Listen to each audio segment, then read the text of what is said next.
everyone. Can we please stand up for this pledge? I pledge allegiance to the flag of the United States of America and to the republic for which it stands, one nation, under God, indivisible, with liberty and justice for all. Hello, everyone. Welcome to the Thursday night, June 13th Town Board meeting in Southeast. I'd like to note the exits. There's an exit behind you on both sides, and an exit over here. Please turn off all your cell phones and electronic devices. Kathy, can we have a roll call? Yes. Councilman Cypress? Here. Councilman Larka? Here. Councilwoman Lewis? Here. Councilman Mazzata? Here. Supervisor Durante? Here. I'd like to make a motion to come out of executive session. No actions were taken. Second. All in favor? Aye. Okay, so we're gonna start with something a little different today. Excuse me. We have a proclamation to award some local girls. We are happy to say that the 2024 Brewster Bears varsity flag football team is here. Most of them, looks like. And we're doing this because they had some great achievements this year. So the town can recognize them for the achievements this year. This has been their best year in just 3 short years. I'll admit, when I heard flag football was coming, I was a little, flag football. But I have to say, when I saw these girls play, I was truly amazed how technical and exciting it actually was. The girls did fantastic. So I'd like to start with their awards. There's a lot of awards from the region that are voted on from BOCES, I believe.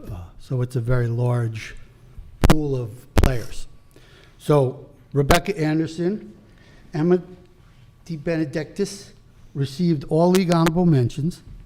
Kylie Brooks, Sienna Santiago, who is a very good pass rusher, if I remember correctly. Sandra Estrada, Shay Rockwood, and Ava Fagan were voted all league. Excuse me. Sandra Estrada, Shay Rockwood, and Ava Fagan were also voted all section. Ava Fagan was actually named Player of the Year in Division II. A lot of girls. The girls were 48, 4, and 2 in the first 3 years of this program. It's pretty great, actually.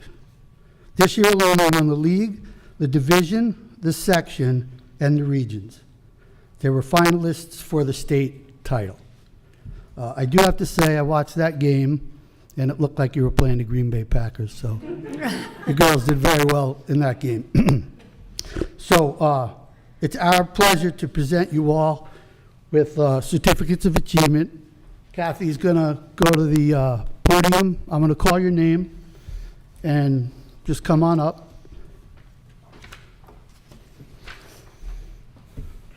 So Rebecca Anderson.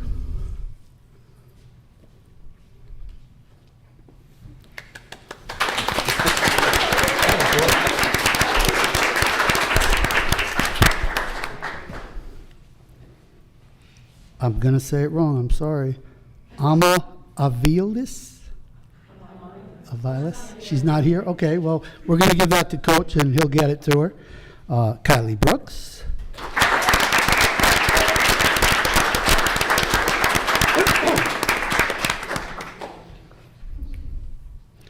Juliet Brigman. She's not here. Selena Cardona.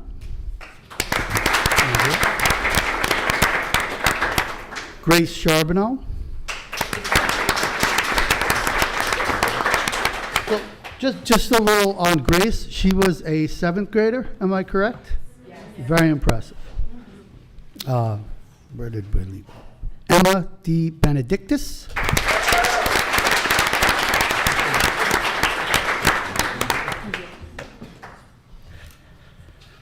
Sandra Estrada.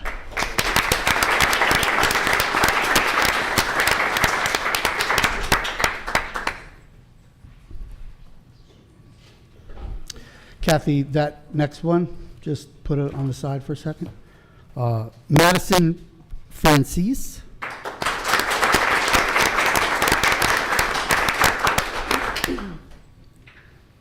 Hannah Haley.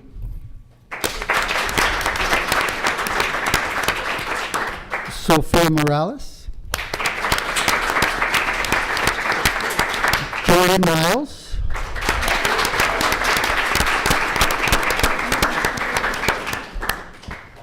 Ashley O'Hara.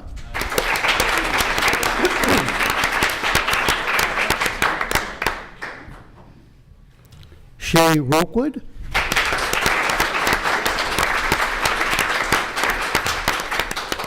I was lucky enough to watch Shay play volleyball too.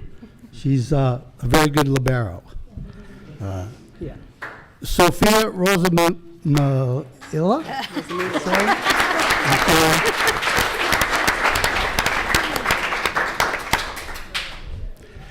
Sienna Santiago.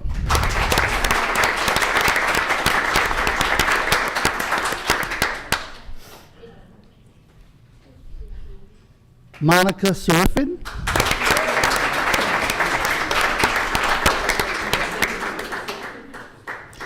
Okay, so I had Kathy skip one because it was the play of the year, Ava Fagan.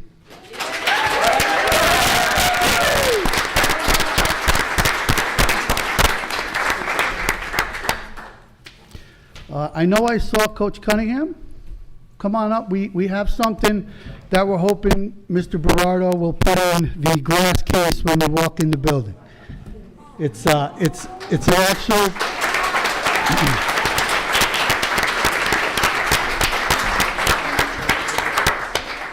It's an actual proclamation. All the girls got certificates of achievement. And, you know, whoever's not a senior, sorry seniors that you got to go. But good luck next year, and maybe we'll do this again. Thank you very much, Bill.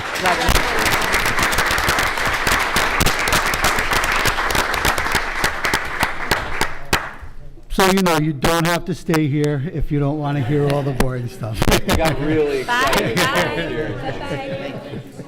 You want to Make the motion to take a recess? So we're going to make a motion to take a 5-minute recess. Second. All in favor? Aye. I'm out of recess. Second. All in favor? Aye. Aye. Okay, so tonight we have a public hearing. I'd like to waive the reading of the public notice. Second. All in favor? Aye. So our public hearing is a proposed local law moratorium, lithium battery storage facilities. If there's anyone from the public that would like to share on this, you can please come up to the mic, identify yourself. We didn't close that on purpose. So you, you can open it up. No. I am Samantha Woodgate. I'm 175 Shore Drive. And I'm out here tonight to ask the town board to please consider giving us a buffer for residential neighborhoods. As I've been reading more and more about the fires, particularly the 3 that happened last year, to have no buffer in a residential neighborhood seems really concerning, especially for all the people who live in Brewster buy empty lots. I'm consider myself fortunate that I live in a built-up area. I will never have to worry about one of these being in my backyard. But there are so many people in this community who are not tied in and understand development. And they think that pretty backyard, the woods will always be the woods. And then the next thing you know, they have a lithium park in their backyard. And considering the hazards that go on, I think we should really consider about keeping our residents safe, that we can have a buffer if these things catch on fire, that people's homes are not disturbed, that the school system doesn't get disturbed. I guess you guys will probably be working through in the zoning codes You know, the fire department, one of the things that's really clear when you start looking at the way New York State handled the fires, they don't know how to handle the fires. And the governor just recently put in some new legislation to try to determine how to fight these fires. And I think we need to be very cautious about how close they are to residential neighborhoods. So, thank you. Thank you for your comments. Is there anyone else from the public that would like to share?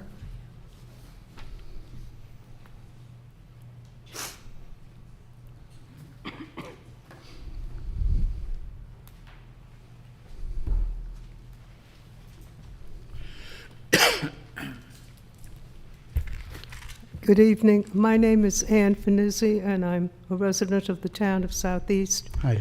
And the first thing I want to do is to commend this board, to commend the board on their quickness and speed with which you are addressing the matter of moratorium. I have been with the town of Carmel and Mayapack and with the residents of that particular community, and I can only tell you of the angst, the terrible anxiety that the people of that particular district and Somers, by the way, have had for over 6 months concerning the possibility of a lithium storage battery in their community. So I commend this board for taking this action. But also, I'm sure that you have already researched and know the incredible danger that lithium battery storage presents to residents, to their health, to their quality of life, but also I want to say to the firemen, because at this particular point in time, there is absolutely no way that you can extinguish a fire once it occurs. Water doesn't do it, foam does not do it, and of course, we have in our community volunteers. These volunteers sacrifice their time, their family, their friends, vacation time, so that they can protect us. And to add an additional layer of danger to their already dangerous work, I think is just absolutely unacceptable, unacceptable. And I hope that you will take that particular factor into consideration, which I think you will. On that point, I wish to ask, the master plan and the zoning code will be revised and will be changed. I have a question for you. I don't know whether or not you can answer it tonight, but I might have to write it. The question is, do you have a committee who is addressing the master plan and the zoning code? Have you consulted with a company or other individuals who are land use personnel and zoning code experts? So I don't know whether or not you can answer that question, but if you need me to write, just tell me. Honestly, we the board, are basically the committee for the town. We have an attorney we've spoken Yes. with. We have a planning company that we deal with that Right. handle all our zoning and issues like that. So, yeah, we're basically it. And you could call my office if you ever. Right. My concern is that this is an emerging technology that very few people know really anything about. And I'm just wondering if the composition of that particular committee are aware of some of the information that is yet missing that could affect our community and affect the health of our community and their quality of life. So my concern is there. And the last round of zoning changes we did, Ashley, our town planner. I'm and, sorry, if you could just speak yeah, a I'm little sorry. louder, thank you. The last round of zoning changes we did, Ashley and the planning board worked together, and they had a bunch of public hearings on that topic, and then they sent recommendations to the town board. I don't think we're sure what will happen now. That's why we're doing the moratorium, to give Right, us time right. to figure all that Yes, out. So- exactly. The moratorium was what was absolutely required in order to give the town board and town personnel adequate time in order to research and to address the various concerns of residents and so forth. And I want to bring this up because several years ago, I was a member also of a master plan committee, and also participated in some zoning issues and so forth. And I'm wondering if you also are thinking of having the public participate, and how you would have the public participate in any of these discussions before decisions are made. Yeah, I don't know what the committee might look like, Ann, but there will definitely be public Yeah. meetings, for any sorry? change.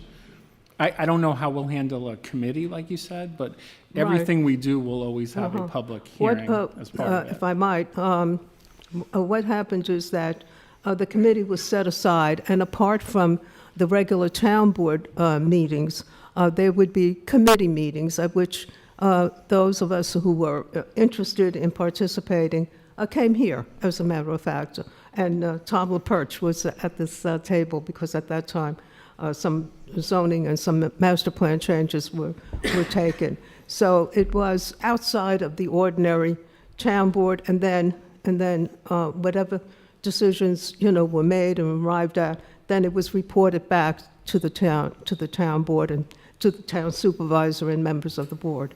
Yeah, my personal opinion is, I don't think it'll rise to that level. Like, this might just be a couple of tweaks to zoning, where that was when we were revisiting the entire master plan all at once. Right. But we'll Although see. I commend you in terms of the moratorium, when I read the resolution, what I noticed is that nowhere did you say you were going to prohibit it completely in the town. That it was more of a recognition that there was considerable harm and a considerable impact on the quality of life of residents, possibility, and that mitigation measures could possibly be taken. But I saw no word that said, we will prohibit this lithium throughout the town of Southeast. I think we're at step one, this I beg gives your a- pardon? I think we're at step one, and where this Right. provides us some time to really weigh heavily, and I don't know if this makes you feel any better, but, we all live in the same town, so Right. this is being weighed very heavily. Right, I Yeah. was very much encouraged, and so were the people Yeah. of the town of Mayapack, of the letter that you signed, Supervisor Duarte, along with your fellow colleagues from the other town, and that was very encouraging. So that's why I bring these questions up to you, because these are some of the questions that are also prevalent in the town of Carmel and Mayapack, and since I have what shall I say, very close relationship with them, I bring it to you, and it is a concern of mine. It is a concern of mine because, as you have read, and I have read,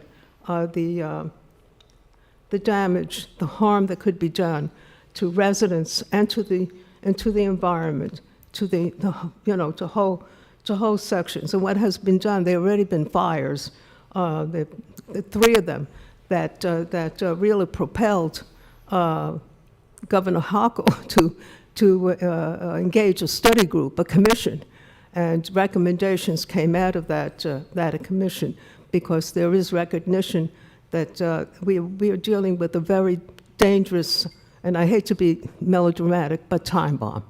So this could happen. People from day to day did not know if this was going to catch on fire. One of the things that happened was there was a water event, thunder and so forth, and and you have a considerable amount of damage to the environment and then to the residents. But I thank you very much for giving me the opportunity to speak to you, and thank you again, and thank you for the moratorium, okay? Thank And do you. Thank you, think Madam of perhaps even a prohibition. Thank you, Ed. Is there anyone else from the public that would like to share?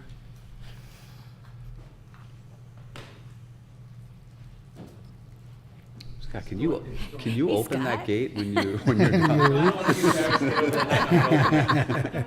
Scott Seaman, that's Town of Hey, Southeast. I would Scott. once again also like to thank the town board for once again being proactive, showing concern for the community. The moratorium will give us a long period of time, considering we're in the middle of the watershed of the whole city. I'm sure DEP, DEC, everyone's going to want to weigh in on this. So we appreciate the effort, just like with the smoke in the vape shops, the recreational cannabis, all these things that you're looking out for the community. Thank you. Thanks, Scott. Thanks, Scott. Scott, what about the gate? Do the hurdle. Would anyone else from the public like to speak? You can come back up. Yeah, Come on back. absolutely. But now you have to open the gate. You'd think Alex would do it. He's close. Another concern that has been expressed to me was the length of the moratorium, which was 6 months. And there was some questions as to whether or not this would be adequate. Was there a reason why you I have my own thinking as to why there was a reason for 6 months and not a year or two, whatever, But what was the rationale behind the 6-month moratorium? Yeah, I actually don't know the answers to that. So I think since I've been here, 6 months has probably been the standard that we would start with, and that should give us ample time to, I think this goes through the planning board too, Yes. right? And then to us, and everyone reviews it. If we weren't done in time, I think we could set another moratorium or extend it if we had to. Right. That was my feeling. I just wanted, confirmation on that. Considering that the 5 supervisors had signed the Assemblyman Slater's letter, are you in contact with your supervisors from the various towns, or?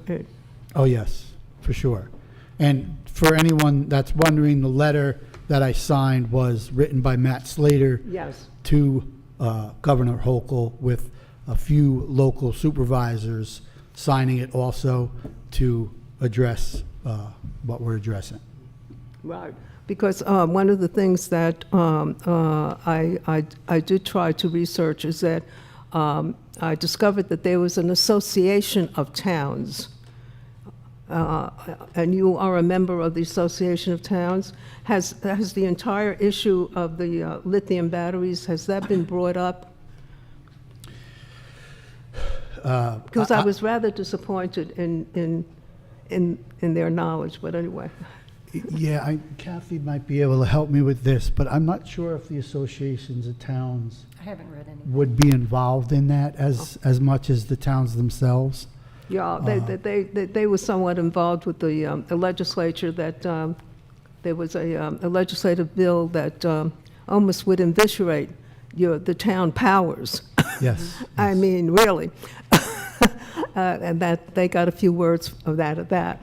But, so I was wondering, whether the towns, saw the red flag coming out of the legislature and, sort of, what shall I say, collectively got together and said, we are going to protect the local control of decision-making of land use.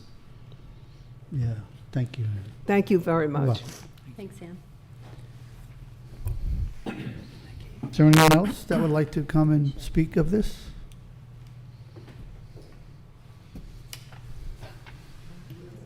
Thanks, Alex.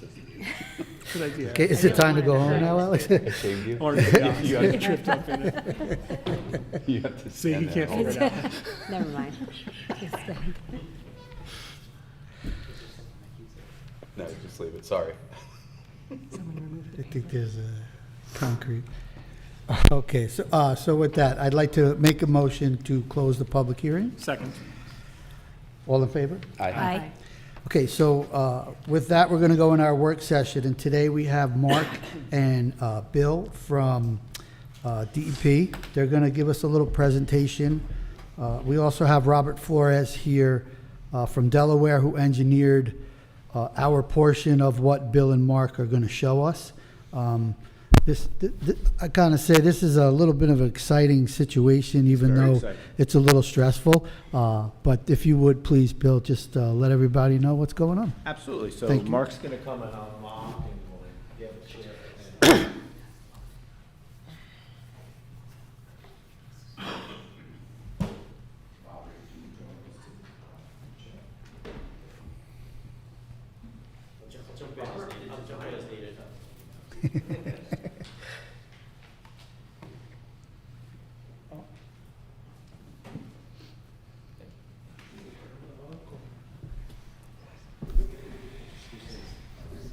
I get the center spot.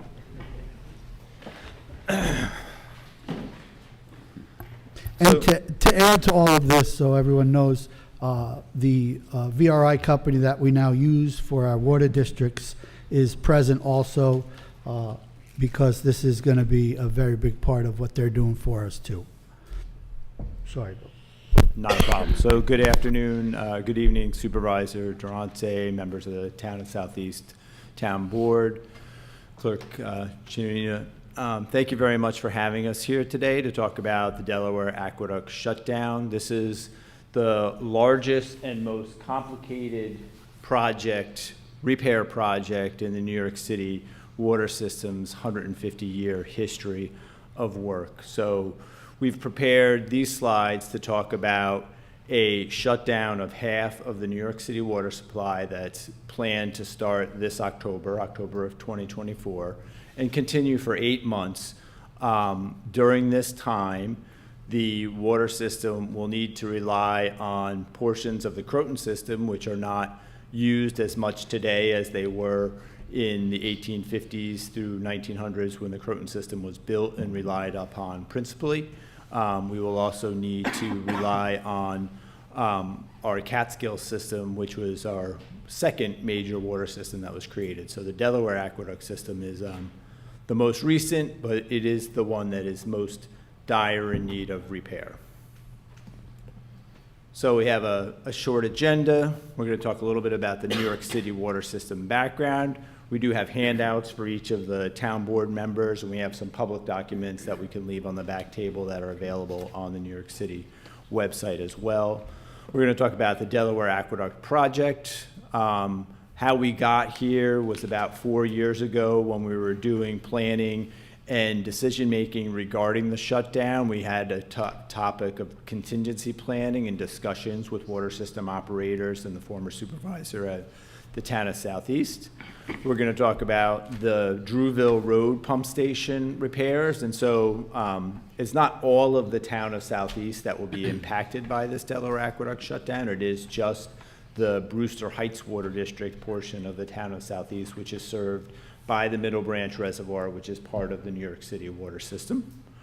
We're going to talk a little bit about the emergency water supply plan, which may or may not be needed for a large portion of the shutdown, but it will be used in, at least in a little bit, to do some upgrades and operational improvements for the pump station that Mr. Flores and his team designed and worked on. And then finally, we're going to close out with the verification of the existing pump capabilities, which is really one of the best parts of our story, because we came initially to you thinking that the pumps that were in place were not adequate for the shutdown, and it turns out that the calculations verified that they are. And so that's, you know, really a good news part of the story, to jump right to We like good news.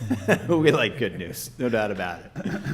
So the New York City water system. So it is primarily a surface water system. It's really all a surface water system. It's comprised of three major systems that were built at different times of the, you know, really America's history as it built. So there's first is the Croton water system, which was built anywhere from 1840 through around 1905 was the New Croton Dam. There is the Catskill system, which is west of the Hudson River and in Kingston and all the way up to Schoharie County, New York, that comprises the Catskill system that was built from 1905 to about 1920. Sorry, jumped forward. And then lastly, there's the Delaware system, which was built circa World War II, really from like 1935 through 1945 was the build out of the Delaware system and the Delaware Aqueduct. So all comprised, there's 19 reservoirs, 3 controlled lakes. It stores and impounds 570 billion gallons of water, which is just an inconceivably large number. That's like 570 days, almost 2 years of storage for all of the New York City and the upstate customers' use. We serve really about half the population of New York State, so 9.8 million customers. So there's 8.8 million residents inside New York City, and then there's another million customers starting from Yonkers and going all the way to a small village, the village of New Paltz in the High Falls Water District in Ulster County, New York, which are served by the New York City Water Supply. So, you know, 1 million people and Hudson Valley residents that are served by that. So we deliver more than 1.1 billion gallons of water each day. So about 1 billion of that is for the city proper. 100 million goes to our upstate customers. Yonkers and points in Westchester County, really south of 287, make up about 80% of that upstate demand. Watershed's really large, about the size of the state of Delaware, almost 2,000 square miles or almost 1 million acres. It covers parts of 8 counties, and we are the largest, nation's largest municipal water supply. So we are entirely, nearly entirely unfiltered. We're entirely gravity fed. We do have some portions that are pumped, you know, inside the system when we need extra capacity for it. So what's happening? So the Delaware Aqueduct, the newest of our 3 aqueducts, is a deep rock tunnel. It exists anywhere from 300 to 500 feet below ground. It's about 13.5 feet in diameter, so it's the kind of tunnel that you could drive a bus through. It has had identified leaks since the early 1990s, the late 1980s. We did identify leakage in that system. And there's 3 segments of the Delaware Aqueduct. There's a segment in Ulster County to Dutchess County, which is the Rondout West Branch Tunnel, and that's the section that is leaking and that will be taken out of service. So that effectively cuts off the east part of our system, the east of Hudson in Dutchess, Putnam, and Westchester counties from west of the Hudson in Ulster, Sullivan, Delaware, Greene counties. And so when that Rondout West Branch Tunnel, part of the Delaware Aqueduct, is shut down, is what really begets where the town of Southeast come in, because we need to pull from all different other parts of those systems that I described to be able to meet the demand for the city and the demand for Westchester customers, and and the town of Southeast, and Carmel. The town of Carmel is a nearby neighbor that also draws during that time. So the Delaware Aqueduct shutdown has 2 areas of leakage. The one under the Hudson River is so severe that it's actually slated to be taken fully out of service, and between 2012 and today, we have actually built a parallel tunnel. This is right in the area of the Newburgh Beacon Bridge for members of the audience or members of the board that are familiar with the Newburgh and Wappingers Fall area of Dutchess County. So there's been a new 2.5-mile long bypass tunnel built parallel to the existing Delaware Aqueduct, and this October is the final piece where we need to actually connect the new tunnel with the old tunnel and take the portions of the old tunnel out of service. So to do that, it will require up to 8 months. It will require modified system operations to be able to meet the city and the upstate demand during that time. So some nice pictures. As I mentioned at the start, this is the largest, most complex repair project in New York City water system history, all 176 years of it. It cost about $1.5 billion. There's always additional costs, but that's money well spent to sustain the system for another century or more of operation and to continue the great leadership role that New York City is able to play to the region for its water supply and wastewater challenges. So pictures on the top left is NORA, the tunnel boring machine. So that was actually built, operates almost like a locomotive, and it just slowly bores through the rock. It actually brings the rock through it, and then it's able to haul away the tunnel muck, as it's called, and bring that out of the thing. The bottom left is some jackhammering and blasting for actually drilling the vertical shafts when they initially built them. So you start with building vertical shafts down. They're 700 feet deep and 900 feet respectively, and then you lower the tunnel boring machine down in pieces, assemble it, and then you start to drive your locomotive across underneath the Hudson River. So in that 2.5 miles, Yes. the grade change is 200 feet? No, it's the surface elevation that changes. Oh, okay. Yeah, the tunnel is mainly flat. It's got a little grade to it, Yeah. maybe 1%, less than that. Sorry. Yeah, for it. And then the bottom right is the actual finished tunnel. As it looks, there is ventilation and power and water conduits that will all be removed prior to putting it in service as a water tunnel. So it will be a bare tunnel. Shifting gears, getting a little closer to home. So outage operations for the Croton system. So we have the Croton Falls subsystem. So in this area of Putnam and northern Westchester counties, you have the East Branch and Bog Brook reservoirs right across the street. It's East Branch Reservoir, so we covered that. You have the Middle Branch Reservoir, which is the source of drinking water for the Brewster Heights Water District. And then you have the Croton Falls Reservoir. So the Croton system is what we call a cascading system of reservoirs. So the east, middle, and west branches of the Croton River all cascade in these series of reservoirs that just flow downstream from one reservoir to the next. So at the Croton Falls Reservoir, there is an intersection point because the Delaware Aqueduct was built underneath it. And so we actually have an emergency pump station at the Croton Falls Reservoir. We're able to withdraw water from the Croton Falls Reservoir and then pump that into the Delaware Aqueduct. So this portion of the system will be actively used, and it's the actual operation which is what most directly impacts the use of Middle Branch Reservoir water during our shutdown. So Croton Falls, East Branch, Bog Brook, they will all collectively be used to feed this pump station, and that it'll manifest itself and appear as a greater reservoir drawdown. So the water level will drop in the water, in the reservoirs more than what you would normally see in probably the last generation or two of usage of these reservoirs. We have a similar emergency pump station at the Cross River Reservoir.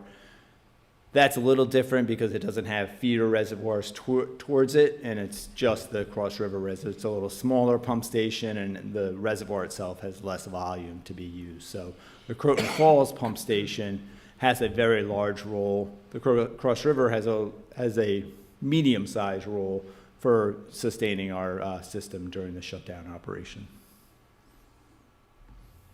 And feel free, if you have any questions, ask away. We will. All right.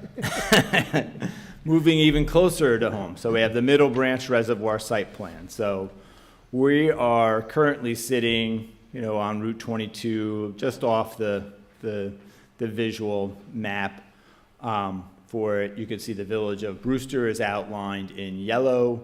You can see the Brewster Heights Water District is outlined in blue. And then the Middle Branch Reservoir furthest to the left is all the way there. So on the lower southeast corner of Middle Branch Reservoir exists the Drewville Road Pump Station. It's been in operation since the early 60s, like 1965, 1963. It's a little older than me, so not quite there in the 60s. So but it has been in operation and been serving that area since then.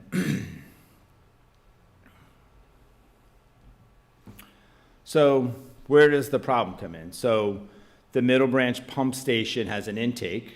It is a pump station. It's on the shoreline of a reservoir. There's a line that runs out into the reservoir, and it goes out only to a certain depth. DEP plans to use Middle Branch water along with East Branch maybe a little bit more than we have in the past and more than the Brewster Heights Water District and the pump station has observed recently. So we live by operational data. I'm sure the operators from VRI can tell you there's nothing like actually doing something and testing it and actually seeing that it works, beats a theoretical calculation any day. So, that's where we really wanted to get involved with your team and be able to, devise a plan that we would be comfortable with the drawdown of the reservoir and, potential problems that have been realized in the past. So I oversee 70 community connections to New York City. We have records going back to, the early 1900s on onion skin typewriter paper. And so in this record set, we came upon some email correspondence from 2004 that identified a problem with the pump station where the water delivery was not possible, and we had about a reported air condition was developed where the pumps weren't drawing water, they were drawing air, and that's obviously a problem for a water system that you want to deliver to. So this led New York City to really further modify its system operation. So the chart that you're looking at shows the normal pool elevation is the kind of the colored lines that are all the way towards the top of the chart. And I don't think you see my cursor. Let's see if that gets a cursor. There we go. There's a cursor. So this is the normal spill or pool elevation of what Middle Branch Reservoir will look like. The yellow area is the range of operations and range of levels that we've seen over the 30-year history of usage of the station. And the blue line is what we are projected to do this October 2024. Starting in October, we'll start drawing down the reservoir. And we basically modified our plan so that we would go down to just basically below your pump center line and just touch the reported air condition where there was a previous problem. Just a quick question there. This is a worst case scenario that you're planning for? This is a worst case scenario. This is more of it's not a worst case scenario that's shown right there. That's more of an average hydrology condition. Okay. And so that's normal average rainfall over 30 years of record. We've been running wet. Last year, we went through the entire winter, and reported out on record rainfall. Currently, right now, the New York City system is about 2% below normal with that. And so, so we can certainly have, modified graphics showing worst case scenarios. The good news is that we do have control of the outlet of Middle Branch Reservoir, and we can modify, should hydrology change, we can modify that accordingly. And we do think that the blue line, while it's shown on this graph, isn't your floor elevation for where you would actually have a pump problem. We also have a backup plan to have a well pump in place that even if there was a worst case scenario than what's shown, you have other means to be able to deliver water to the customers and the residents of the Brewster Heights Water District. Okay, thank you. I have a question. Wait, No. This is not a public hearing.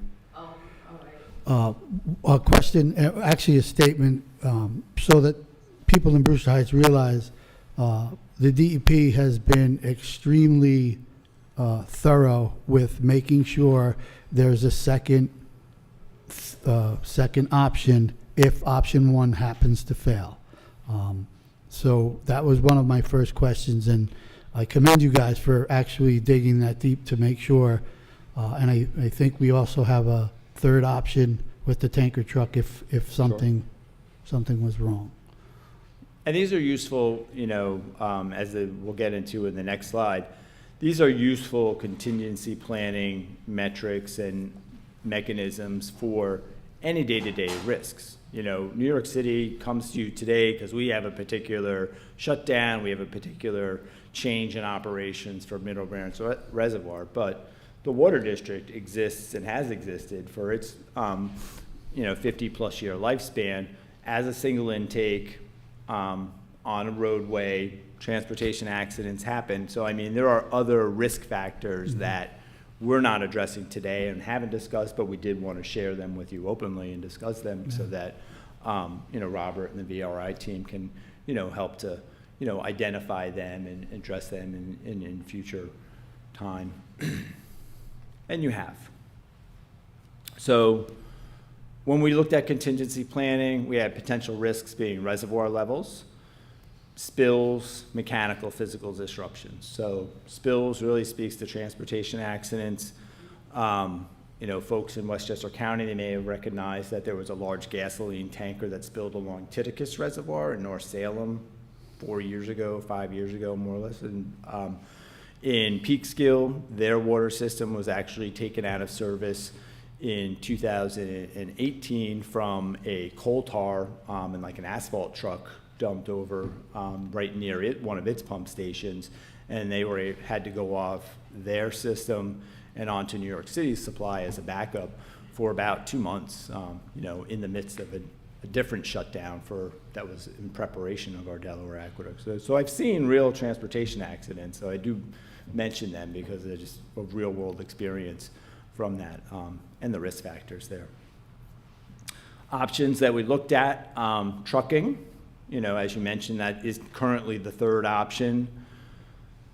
The revised in 2024 to a well pump system, so that's your second backup option. And then the primary one is that the pumps are established as a better working pump today than they were previously, and we do have communications and notifications as the reservoir elevations are anticipated to change during the shutdown. Other tools in your toolbox, you can do water conservation messaging, the VRI team, if you have a reverse 911 system, if you want to do flyers or anything like that. You know, behavioral options for water conservation messaging have worked. They generally work in really, really severe droughts. You know, speaking about like California drought from the 2015, 2016 period, when you get down to being able to show pictures of reservoirs as just nearly bone dry things. That's the kind of imagery that really strikes the public to, you know, react to water conservation campaigns. They're not usually long lasting, so for an 8-month shutdown, there's a complicated factor there where when would you start, when would you end such a thing, and what actual realized gains would you be looking at. We looked at interconnection agreements with the Village of Brewster, you know, even temporary piping with the Village of Brewster. But, you know, the plan that was arrived at, that Robert and Mark are going to talk about, really is more economical, more feasible for the town and for the water district.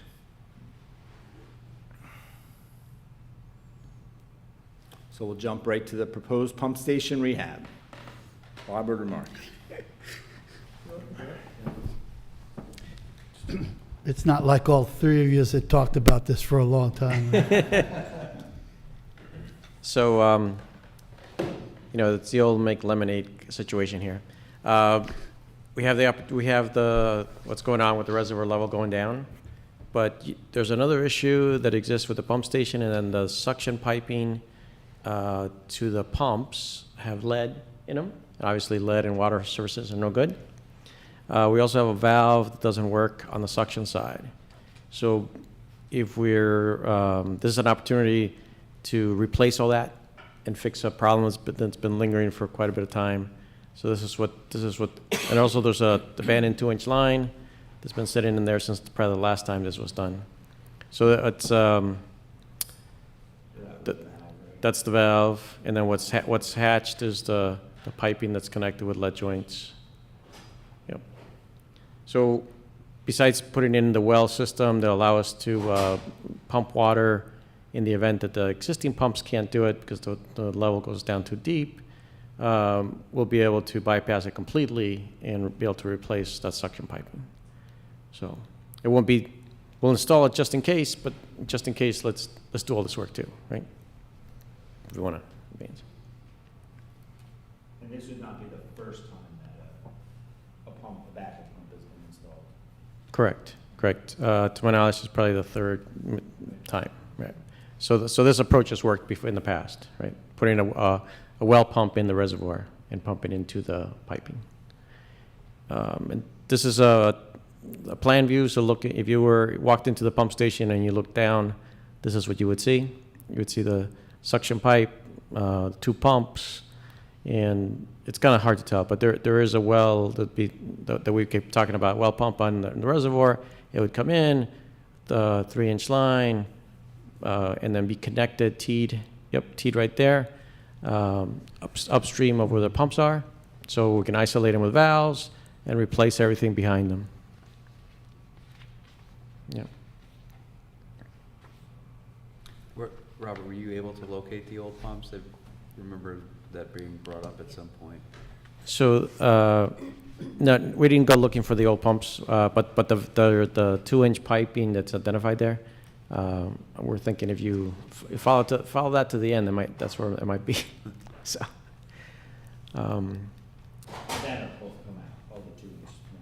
right. Well, we have activity in the reservoir, people on boats and et cetera. That'll be the time to do it. Okay. So, in coordination with the New York City water supply here, we looked at the existing pumps.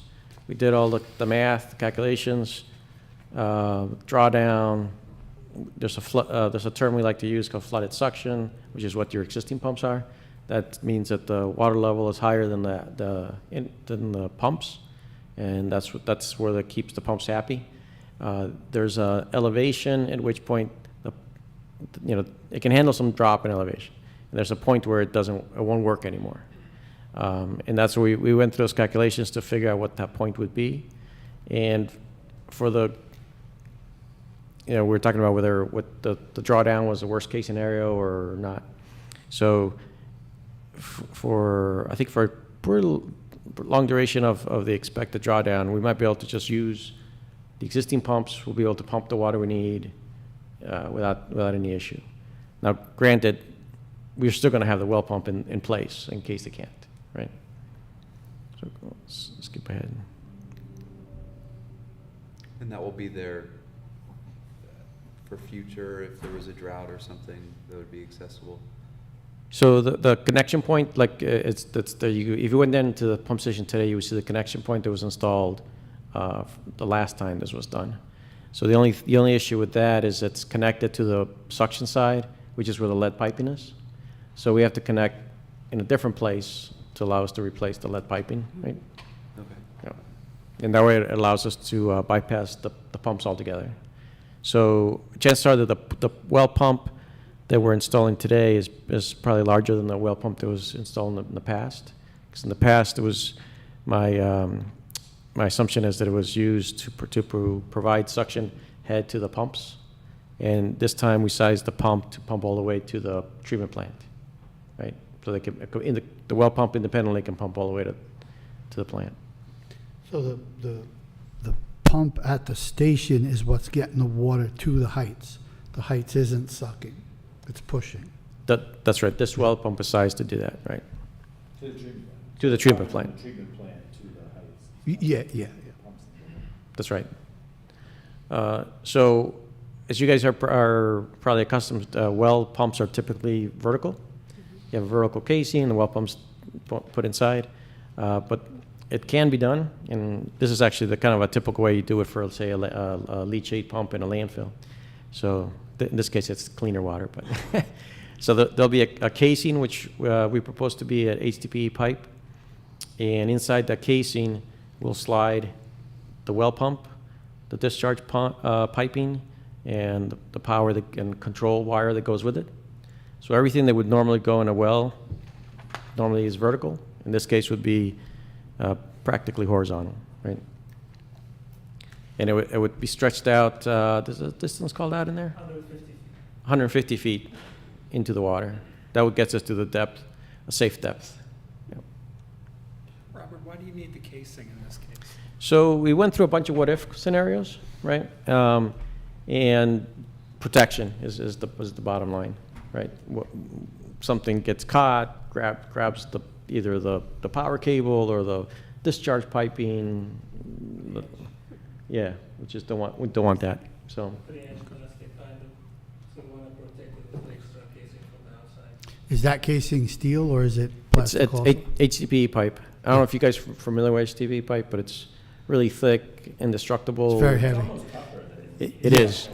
It's very heavy. I've lifted. Yeah, the classic YouTube video is that they draw an excavator, they drive an excavator over the pipe. And it doesn't break. Yeah. And it doesn't break. Okay. So, yeah.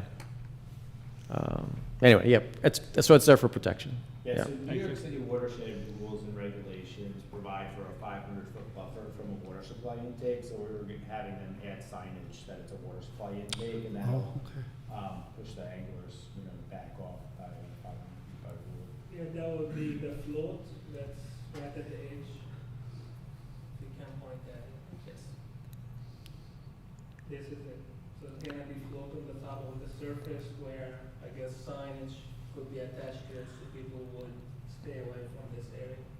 Yeah, warn anybody who's on a boat that, again, the level will be shallower than they're used to, right? So that, and there's pipe in there that they might hit. We don't want it to hit them, so that's what that's about.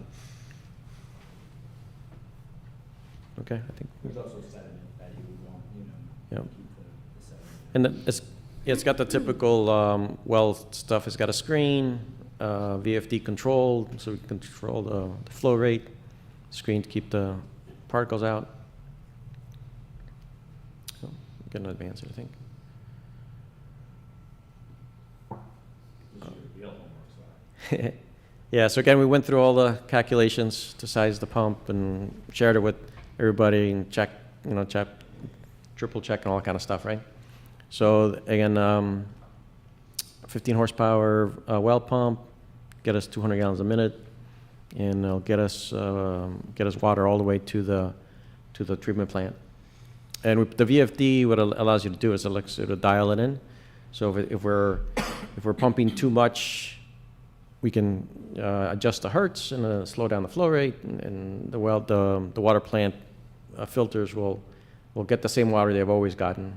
We don't want to overload the filters either. So with that control, it's possible that you could pump too much water, like they're not using it fast enough, where it would have to slow down. Right, because it's when you're doing pumps and it's more of a horseshoe than a fine target kind of thing, Yeah. right? So if we're aiming for 117 pressure TDH, we're going to get 200 gallons a minute.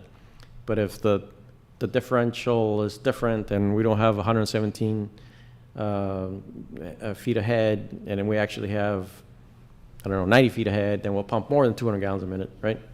So the way to counter that and control that is with adjusting the hertz on the pump. So that way the treatment plant. And that's on Joe, right? That's right.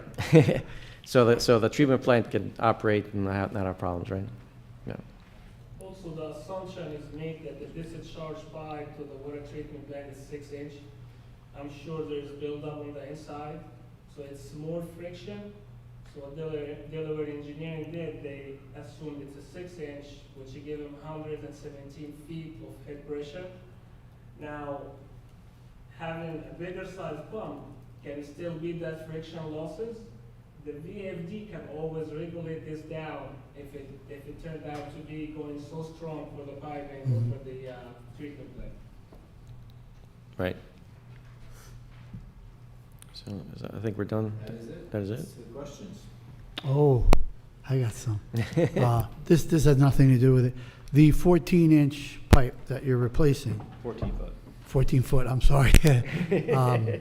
Is that, I wouldn't say pressurized, but is the water basically in the whole entire 14 That is feet? pressurized. It is pressurized. Absolutely pressurized. Okay. So the original aqueduct is a 13-foot, 6-inch diameter. The replacement or the bypass tunnel is a 14-foot diameter, and that's to accommodate for the friction loss for the bends when it leaves the existing alignment and then returns to the existing alignment. So there's a little bit of friction loss at those bend points. They're maybe not true 90-degree bends, but they're pretty close to 90. And so there's the friction loss there, so they upsize that pipe. It's also steel interlined. So, part of the anecdotal New York City story is that during World War II, steel was at a premium for the war effort for tanks and was less prioritized for water supply pipe uses. So we may have installed more steel at a different time in the United States history when we were building that aqueduct. And the new tunnel is entirely steel interlined, where it was about 5,000 feet on the existing tunnel. So, you know, it's upwards of 11, 12,000 feet for 2.5 miles to get there. So that entire steel interlining is, I don't have the picture with me, but it's pretty cool. We have a photo of the barge passing the Statue of Liberty with piled up with the steel Oh, I interliners. saw that. Yeah, so I if saw you've that ever today. seen that's what Yeah. that's what that photo of that steel pipe is. Here's a question you might not have the answer, and everyone wants to know, how is this getting paid for? So New York City water ratepayers pay for the operation and the capital costs of New York City. So New York City owns and operates the reservoir system and the water supply system. It's a bit complicated. So in the middle 1980s, New York City formed the New York City Water Finance Municipal Authority, and so the New York City Water Board. And so those entities are quasi-public. They're not mayoral agencies. Mark and I work for New York City DEP, which is a mayoral agency, and we're the operators of the water system. The New York City Mayor's Office owns the water system, and then the Water Municipal Finance Authority bonds and collects the revenues for water bills to pay for the system operation. So we are self-funded through water rates throughout the system. And so, you know, on average, it's about a $4 billion a year revenue stream from the water fund. Mostly in city, we're about $100 million of that in the upstate realm, $80 to $100 million, depending on any given year. I think was your question more about who's paying for this? Yes, for that, not for ours. Yeah. That was my next question. Okay. Because I know that our pump station is ours, but I'm pretty sure right now there's no funding for that for us. There has not been any funding discussion for that. So, I mean, for connection to the New York City water supply system, it's under statute, originating back to the Water Supply Act of 1905. That was a state law that gave New York City the right to develop a water system outside of the territory of New York City. And then in return for that right, it did allow any communities that were then in Westchester County, and that's since expanded from Westchester to Westchester, Putnam, Orange, Dutchess, Ulster, 8 counties all in total throughout the water supply system. But part of that rule is that the connecting municipality or water district does pay the cost to connect and to own and operate, and for the actual volumetric charge for water. You could just add that Yeah, we had, yeah. what? Go ahead. Oh, I was just going to add that the board, just for the public, the board sent a request to Senator Peter Harkam to try and get some money to help pay for our piece of this. And Nick, correct me if I'm wrong, but we have not heard back from him. We have not. I actually will follow up on that. And we are actively looking for any source of grant we can for this. You guys got any questions? Nothing else. No? You good? All right, well, we really appreciate you guys coming down. I mean, I know you've Thank you. probably done this 500-600 times by now. I still want the tunnel tour someday. Yeah. Yes, indeed. Everyone does. You know. Not me. No, Wendy. Wendy's going to say stop sign. But thank you very much, guys. We appreciate all the Thank you, efforts. Supervisor. Thank you. Thanks for coming So down. I'll leave our handouts at the back table. That they're public documents. You can feel free to distribute them or copy them. We may have this, but I don't know if this has changed or not, but can we have a soft copy? Sure. And maybe we could post that to the website? Okay, thank you. Absolutely. Yeah, Mark will email it. Okay. We have the copy. I might have. Actually, I can give it to you. Okay. Thank you very much again, guys. Thank you. Appreciate it. Thanks. Just gonna connect to the internet.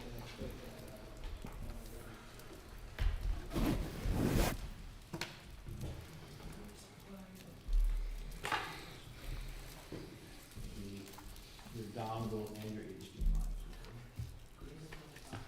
HDMI. Thank you, guys. You're welcome. Safe travel home. With that, we'll go right into our next discussion, which is our new water company, VRI, and it's Joe and Tyler.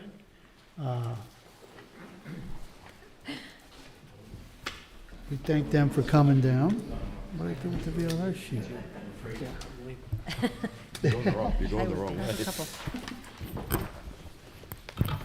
So Joe's been here for about 3 months?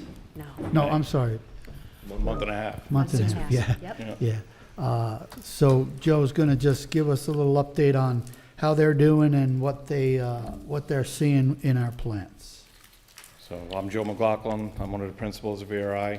This is Tyler Post. He's our operations director. Basically, since we've been here, we both have been here every day, just trying to get everything, in order to what we think it should be.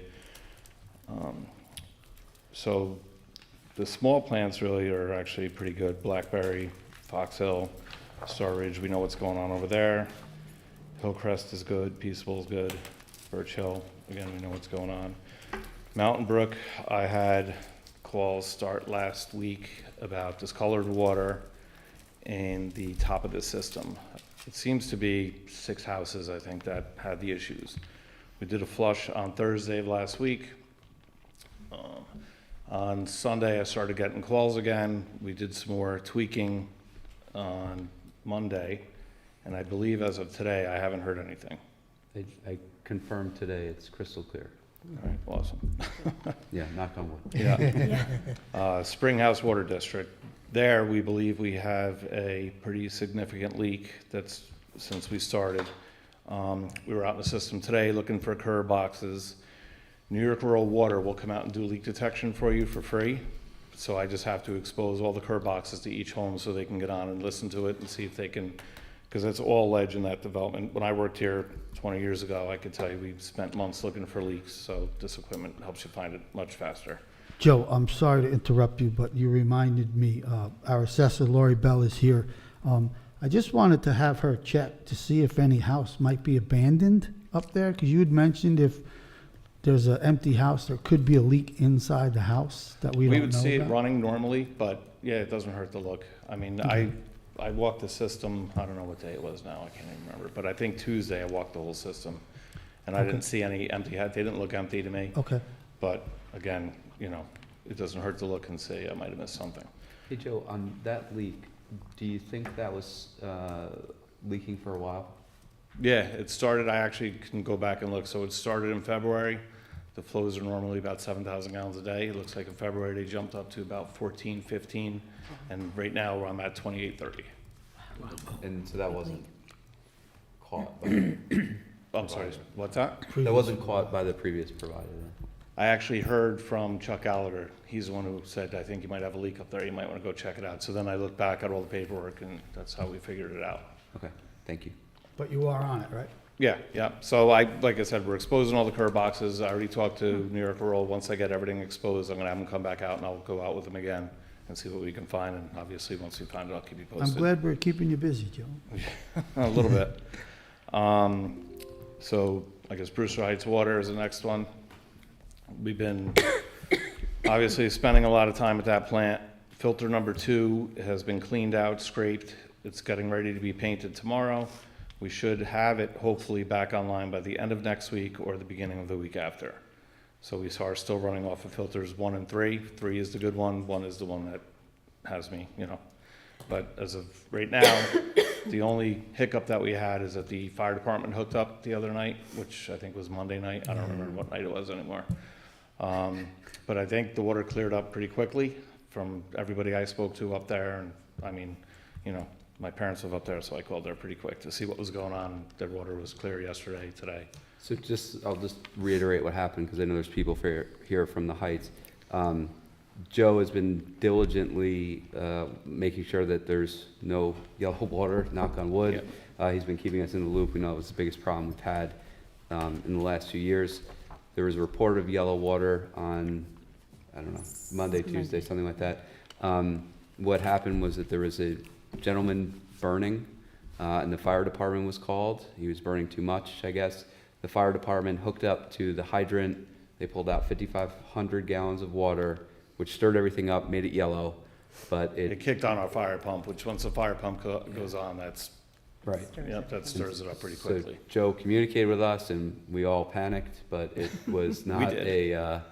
it was not caused by the district or the operator. It was something outside the district that caused that.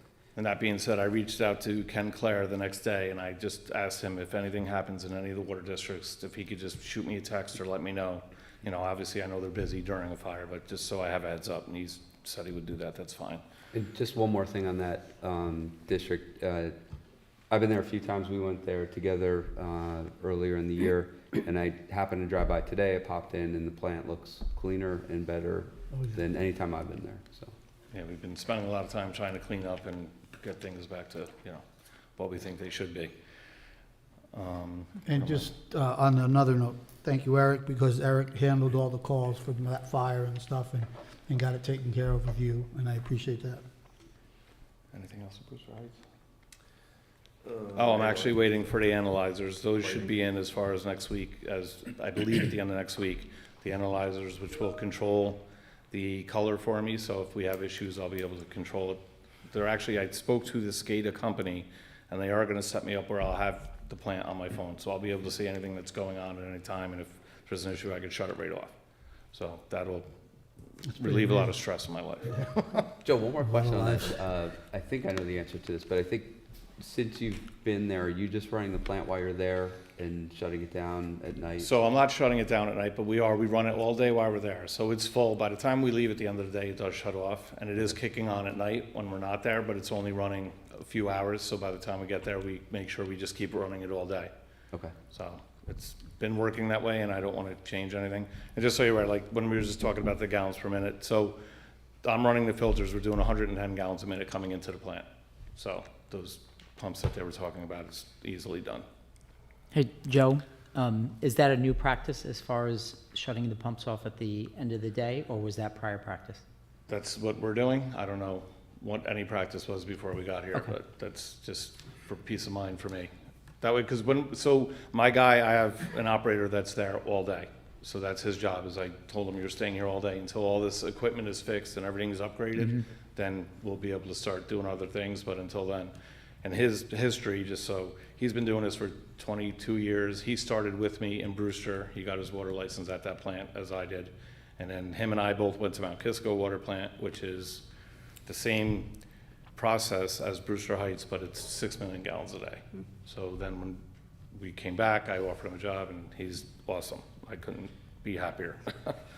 So yeah, the plant's running good. The only thing that didn't happen is there was supposed to be a hydrant flushing in April, which they didn't do it. So I don't know, and I'm not doing it now because I'm afraid of trying to stir anything up and not being able to make up whatever I flush out of the system.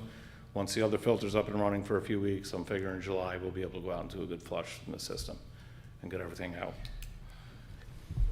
I don't know if you know this answer. I guess we should have asked Mark and Bill, but when this reservoir goes down, is that going to stir it up? It's possible, but it's not anticipated. yeah. It's more a function of the lower it goes, you may have exposed shoreline, and then if you have wind and weather conditions, that stuff. It'll be the same thing. We'll be there all day once all that's going on. We're not gonna, you know, as far as the plant goes right now, I don't wanna, you know, take any chances with anything, so. With conventional filtration, you usually handle sediment loads, which that would be more of a sediment load. We don't know if there is a strainer on that 6-inch pipe. We know there is a strainer on the temporary 3-inch that was added to the well pump. But the 6-inch, we don't have information. Was there a strainer down there at some point? I believe there was years ago, but I'm talking about 20 years ago now, so I'm not sure. So there's unknown information really about this suction pipe. Mark and Bill, I'm sorry. Can you come up to the mic if you're going to speak? Because the recording doesn't hear you. Sure. Thank you.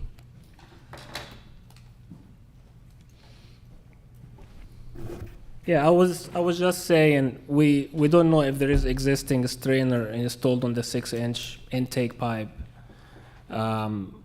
We know Delaware Engineering added the strainer on the 3-inch, the temporary connection to the well pump. So there are some unknown information. We wish we can, get it on board. So if something, happen, we can adjust or at least provide the feedback, what needs to be done. Not sure how to get that. I'm We're not gonna be sure in The contact. last time anyone dove down there, or I don't have any records of that. Was there any diving program to inspect this intake pipe or back in the day? There was, years ago when I was here originally, I remember divers going out and cleaning the screen and doing that all the time. But again, it's been 20 years since I was out there, I don't know. He's only been back a month. Yeah. Oh, okay. I think, didn't Bill Bright at one point say there was a video? Yeah, Robert? he found diving, if I remember correctly, he found diving footage or something. Yeah, Robert, I don't know if that's something you may be able to source. I'll look it up. Thank you. Thanks. All right, sorry, Joe, keep interrupting you. That's all right. So, and the other, what's the last thing? The lighting. So we have the approval on that. The actual lights started showing up yesterday, so I'm hoping next week they start putting the lights in the plant. And that's really it for the water plant for now. The sewer plant's all let Tyler do because he wrote a lot and I don't know my glasses. Can't read. Yes, I'll go over the two wastewater plants, Brewster Heights and Blackberry. Starting with Brewster Heights, so same thing with the water plants. We've just been spending a lot of time there cleaning. We actually removed enough garbage to fill a 30-yard dumpster, just a lot of stuff laying around, and so really worked on cleaning that place up, painting inside. So as far as the process equipment, we did chemical clean-in places on both the microfiltration units at Brewster Heights. There was previously purchased new filter modules for those CMF units. They're on site, and the company is expected to be out there starting Monday the 17th, all week next week, to replace those modules. There won't be any shutdown. There's 2 units. You could run on one, so while we're working on one, we'll use the other, and I think that should be within like a week or two to complete that. Last week, we drained and inspected one of the secondary clarifiers. It should be done every like 2 years or so. It's good to just drain it down and make sure all the equipment in the tanks is working. If people drop stuff in them years past, get that stuff out. So that was completed on one of the clarifiers last week. We had Slack Chemical come out. They are the chemical vendor for Brewster Heights, and do what's called a jar test. So basically it's just running through a few different chemicals to make sure that the one that we're currently using is getting us the most effective, phosphorus removal, coagulation, and he confirmed that what we're using now with them and the dose that we're using is effective, so that's all good. Lighting there, the CMF building, which is the newer building at Brewster Heights, is in need of new lighting, so I think we requested a couple different quotes, so we're waiting on pricing for that. Once that comes. Looks like a cave in there. What's that? It's very dark in there. Yeah. Just so the public knows, the wastewater plants, the DEP basically reimburses pretty much for everything in those plants. There's percentages on certain things, but. Yeah. Right, so yes, the town has a contract with DEP for when the facilities went through their DEP upgrades because they discharge into the watershed.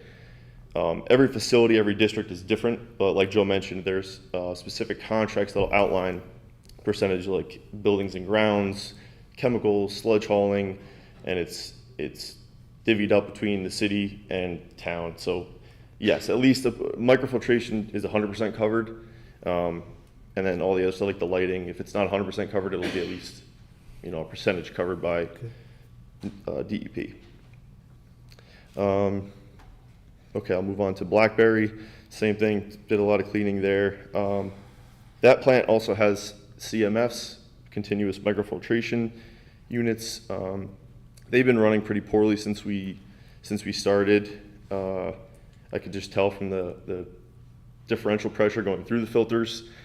We operate numerous other facilities with those same filters, so we knew they needed new modules. So we reached out to the same company that's doing the Brewster Heights work next week, and they gave in a quote that was approved last week, I believe, to replace all those modules. So we'll get them out as soon as they can.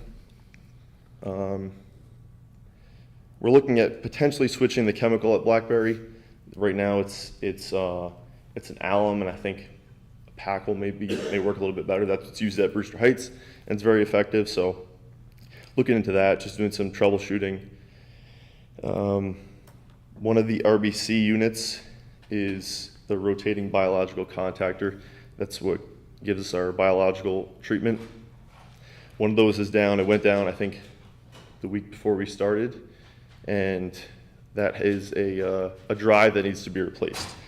So we reached out to a company. We're waiting pricing and for that work to be done. And then sand filters. There's 3 sand filters in that plant. We replaced floats in there. So it's a lot of like smaller stuff that we've been going through doing, but there's stuff as we've gone along, noticed that needs either replacement or upgrade that we've been trying to get done a little bit at a time. And that's all, everything for the wastewater plants, I guess. Great, Any thank questions you. or anything? Am I reading this right, that the filters are coming from DuPont? Yeah. Yes. Isn't that crazy? Oh, boy. Yep. Yeah. DuPont created forever chemical issues, that's what. Yeah. PFAS. Mhm. Great, thank you guys Yeah, for thank coming you. down. You guys have Thank any you. questions? Thank you. Thank you. Just, you guys have been doing a great job. Yes. Thank you. Thank you, We're appreciate glad it. you're with us. Thank you very much.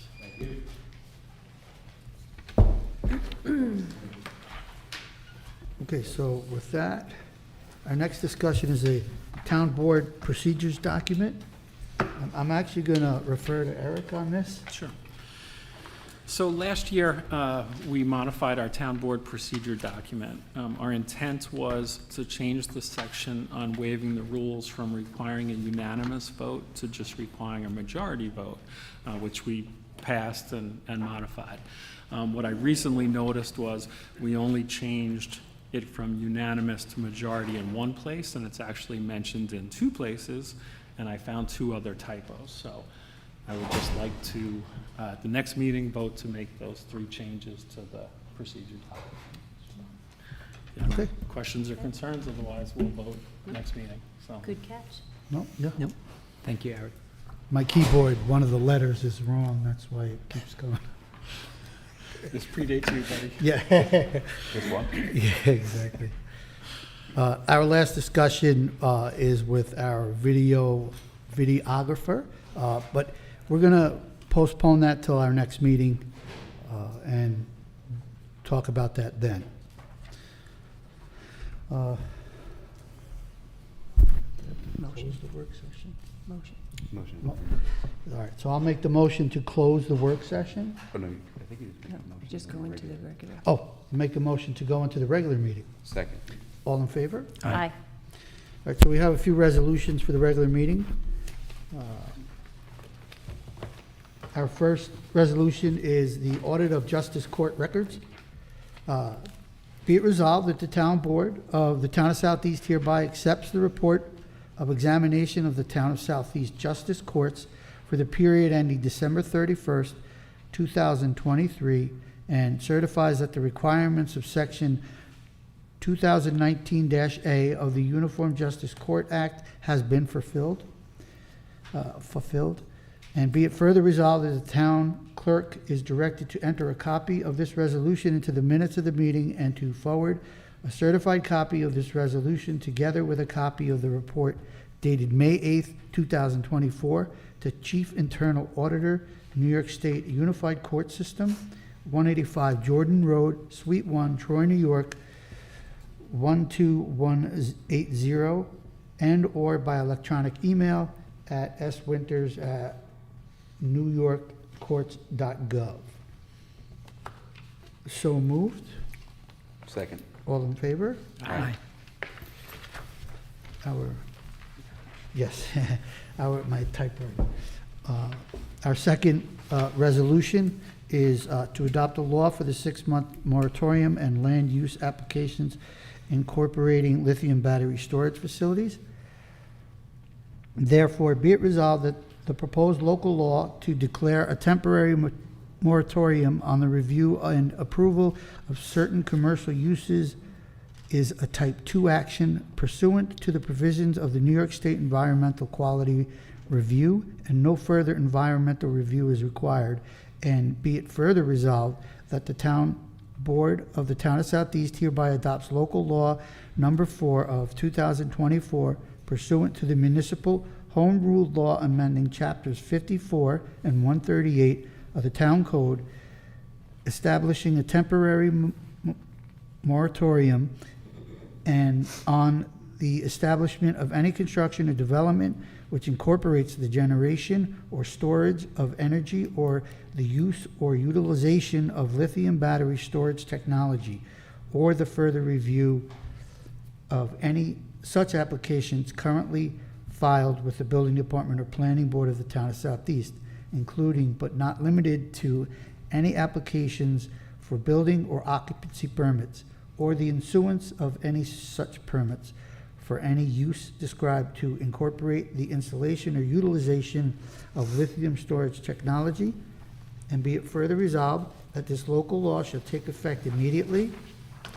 And be it further resolved that the town clerk be and hereby is authorized and directed to enter a said law in the minutes of this meeting and in the code book of the Town of Southeast, and give due notice of the adoption of said local law by filing such a with the Secretary of State of New York within the time required by law. So moved. Second. All in favor? Aye. Our third resolution is the adoption of the public interest order for Star Ridge Water District, Star Ridge Manor Water District. So ordered by the Town Board of the Town of Southeast, Putnam County, New York, as follows. Section 1.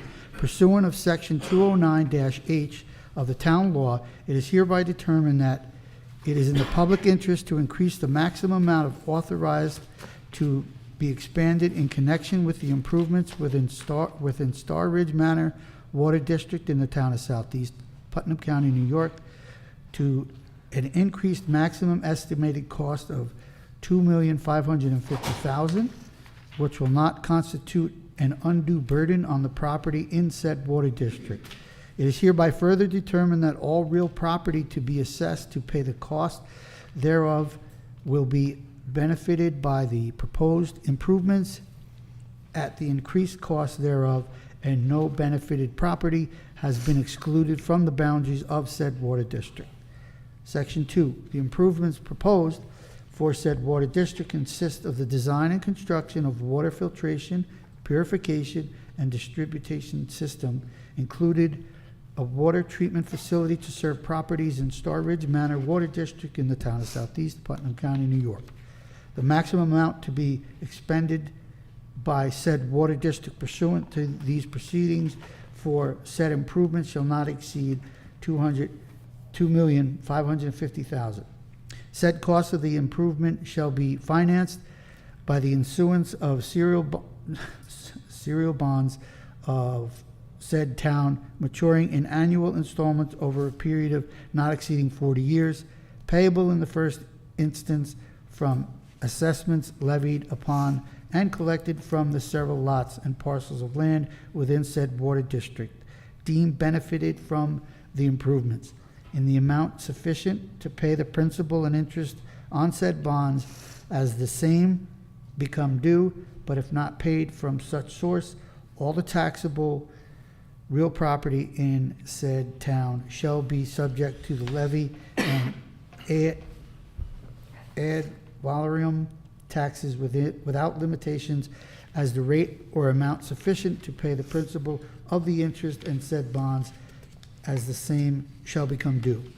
Section 3, the order is hereby adopted, subject to permissive referendum, and the town clerk shall publish a notice of adoption, therefore, together with a full text, including Exhibit A hereof within 10 days of the date hereof in the official newspaper of the town, and post same on the official sign board and website of the town within 10 days hereof.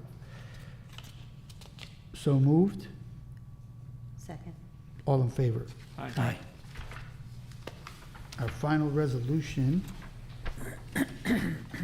is the renaming of private road for Ace Endico.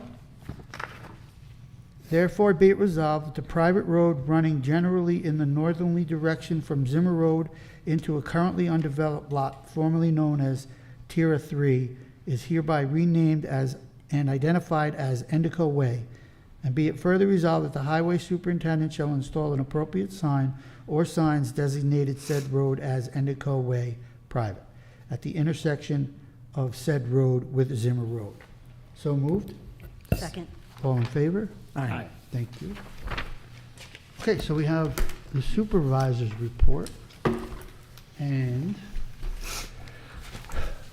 in speaking with our accountant, Ron Hood, we actually are very close to where we want to be at this point in the year, on average. There are a couple of our items that, haven't come to fruition yet, and they usually don't until maybe the end of summer. So once those catch up, we should actually be looking good. We're going to definitely have some challenges coming up, but I think all involved are doing a great job to get us where we need to be. Not much other than that, really. Okay, so with that, we can now open it up to the public if anyone has any comments they'd like to talk about.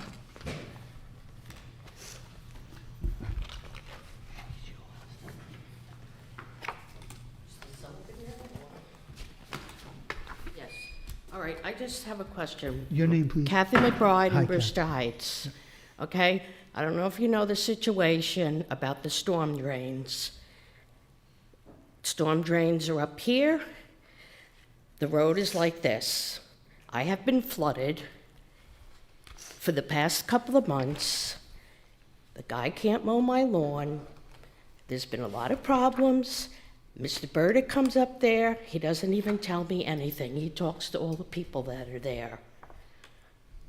I would like it fixed.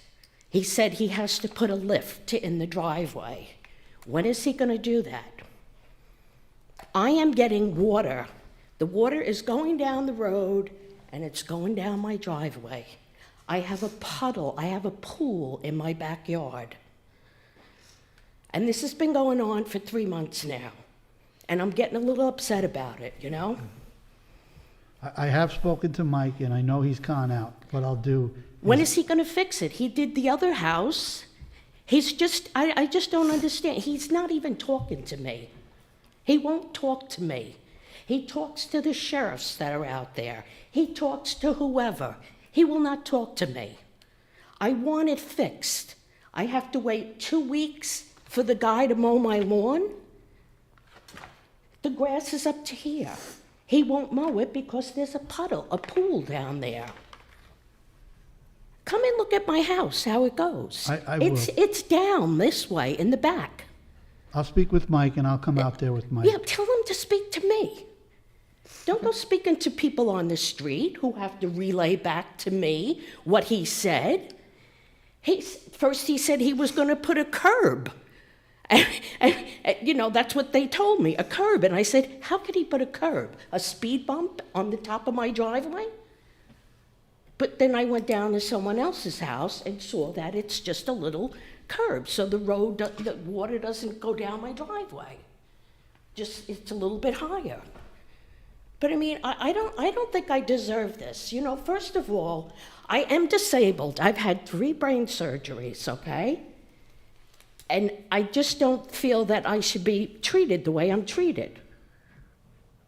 I'm at a house, I take care of my house, and I don't want to be abused. So please talk to him, okay? I will. Thank you. Okay, Ms. Barrett. Thanks for your comments. Does anyone else from the public like to come up?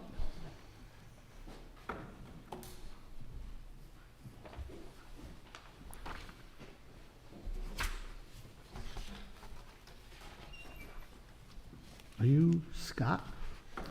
Hello, Scott Seaman, Town of Southeast. Hey, Scott. I just wanted to point out the seniors are graduating next Friday, and I know in the past the town, yeah, you know how it feels. In the past, the town has been very supportive of the graduating seniors, and I would just ask them to continue their support, and if there's anything that I can do to alleviate or be a middle ground between the town and the schools, to please let me know, and I'll be more than happy to do whatever we need to do. Scott, I don't know where the banners are. Oh, if you didn't give back to Horler, I'm gonna hear it. So I will talk to Principal Horler tomorrow. I may have them. Okay, I will talk to Principal Horler. I will look at my basement, Okay. but I have not seen them. So I will wait to In your talk to Principal Horler. Yeah, We put up the map. that's where all the Right. Christmas lights and stuff are. That's, oh my God. Yeah, and the giant stuff for the bridge. It's, Yeah, I don't know how the it's wife about doesn't making kill them, a lot of but town stuff. thank you for your support and congratulations. Our kids finally got their graduation, so you know. You know, I do love that senior walk. That is I like the know. best thing that the school district, well, not the best thing. Well, the but picture's it's out, just- so you it's can watch amazing. I it and love just it. imagine your child in Yeah, that I've got picture. but- 3 graduated, 2 more coming down the line, so. Oh, well, God bless It you is then. such a, it's, yeah, such a fun thing that they do. Yeah. I love it. Thank you for your support.